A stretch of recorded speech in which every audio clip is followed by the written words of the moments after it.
Mume wangu tupo. Unajua nilikuwa naoga, nikaona nivae, afu rafiki yangu alikuwa amenanili.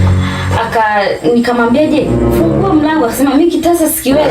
Basi ndio hivyo, nimechelewa samahani. Sasa mke wangu, hii ndio watu unagonga hodi jamani, hata kufungua mna kweli? Kweli. Nisamee, nilitoka kuoga. Je, kama nafuatwa na majambazi, sio unaniulia hapa mlangoni? Hata usijali. Nimefika kwangu, unashangaa napoteza uhai. Usijali. Nisamee tu. Wakati mwingine mke wangu uwe makini. Uwe makini. Tupo karibu za safari. Nzuri tu. Pata kidogo changamoto njiani.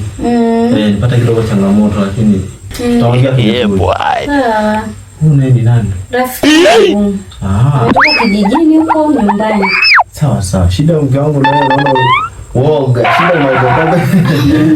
Hamna. Unaogopa sana mke wangu. Yaani hamna.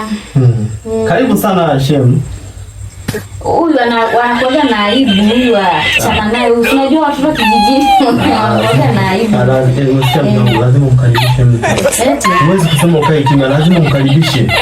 Yaani huyu anakuwa na kigugumizi sasa akitaka kuongea hivi anashindwa. Sawa. Sasa. Kata sigara.